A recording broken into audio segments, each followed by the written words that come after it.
So I guess I should start things by making myself a tad more clear. What is the first name in recorded history? Well, conventionally, in recorded history, the first name is this. Things like Bob and Susan, also known as a given name or a Christian name. But of course, that's not what this video is actually about. Well, kind of. Today we're going to be looking into the depths of history, to the early formation of language. In fact, first let's look at the earliest recorded written language, which is kind of up for debate. There are a variety of contenders for the title of oldest recorded written language. It's generally believed that writing came into existence in Sumer, in ancient Mesopotamia, modern day Iraq. Writing wasn't invented for some grand scheme, idea or anything, but simply as a means to an end. As humans began to lead lives in bigger scope than those of prehistoric humans, what belonged to them, what they were due and what they owned couldn't be kept simply in their minds, so writing was put in place to help keep track of things like this. One of the earliest recorded pieces of writing we have is called the Kish tablet, thought to come from around 3500 BCE, though some argue that tablets found in northern Greece and southern Bulgaria are thought to be older. We aren't too sure on those. The Kish tablet comes from the aforementioned Sumer area of Mesopotamia, specifically the ancient city of Kish. On this slab is a pictographic writing system known as Proto-Cuneiform, though unfortunately we aren't too sure what it actually says. Like I said, writing would have been used to keep track of things like cows, sheep, wheat, so we can guess that these ancient tablets would have mentioned these things. And while these are names, they aren't the names we are interested in today, going back to those first names like Bob and Susan. So what is the first name for an actual person we have in recorded history? So when did names come about? Well, we aren't really too sure. Spoken language can't be preserved in the same way bones can. It's hypothesized that names would have come into play when humans became more than hunter-gatherers, started farming and constructed societies with a variety of roles for people, meaning names for these people would have to come into place. It's not very likely that cavemen would have had names like Ugg or Fred. But did prehistoric people have names at all?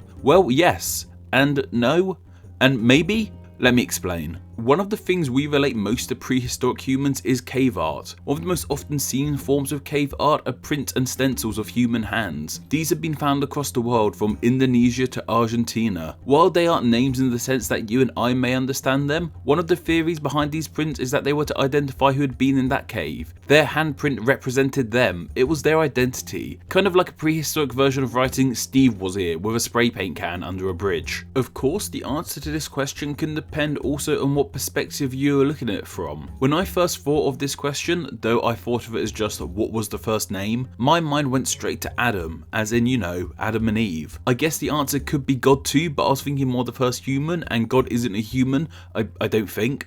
Anyway, I thought of Adam because I come from a Christian background, and religion plays a large role in this world, so to many people the first name in recorded history could be the name of the first human in their respective religion. Of course, Adam would be the first name in Islam and Judaism too, as they are both Abrahamic religions, while in Hinduism the first human created was called Manu. What about from an archaeological perspective? When human fossils and remains are discovered, we tend to give them names, such as the famous Lucy fossil, named after the Beatles song Lucy in the Sky with Diamonds. So what have scientists named the oldest discovered human remains? Well, what appear to be the oldest Homo sapien fossils ever discovered appear to not have been named. They were discovered in Morocco and thought to be 300,000 years old. However, other Homo sapien fossils have been named, such as the Daliman fossils, thought to be 260,000 years old, discovered in the Dali County of China. A personal favourite of mine is the Mungo Man, thought to be just 42,000 years old, discovered by Lake Mungo in Australia. Anyway, to get a more definitive answer for this question, we need to travel forwards in time, from hundreds of thousands of years ago to just thousands of years ago. There are a few contenders for the earliest named person in human history. One of the most hotly debated come from ancient Egypt. The hieroglyphs of a falcon above the sign for a mouth has been found across a variety of Egyptian artifacts. This is believed to be the name of the earliest known pharaoh of Egypt, which are considered to be pronounced Aureliho, who would have ruled Upper Egypt in the 32nd century BCE. It's still debated if Aureliho actually existed, or if that is even his name. These hieroglyphs could have just been the name for something that related to the royal family of Egypt. Luckily for us, we have more accountable evidence to a first recorded name too. These come from Sumeria, where, as we mentioned, its thought language truly begun. Tablets from this part of the world have been found with a variety of inscriptions. The one of interest to us is this one. It's believed to read 29,086 measures of barley, 37 months, Kushim, which has been interpreted to mean 29,086 measures of barley were received over the course of 37 months, signed Kushim. Note Note that last part in particular, signed Kushim. So everyone, please say hello to Kushim, who is thought to be the oldest recorded named person in history. We don't know if they were a man or a woman, when they died, or how they lived. We can gather from this transcript that Kushim worked with money, possibly being an accountant of sorts. However, a group of people believe that Kushim wasn't the name for a person, but rather an occupational title or company's name, in which case I have you covered too, as we have another tablet of Mesopotamian origin, a few generations later than Kushim. This tablet tells us of Enpap-X and Skukagir, two slaves held by their owner Galasal. While the name Kushim may be older, the name of these slaves and their owner are far more conclusively names for people, unlike the ambiguous Kushim. Regardless of this, what's so fascinating about these Mesopotamian names is they seem to belong to just ordinary people, living an ordinary life in ancient Mesopotamia. How fascinating is it that the first named people in history aren't grand monarchs or fearsome warriors, but just average Joes,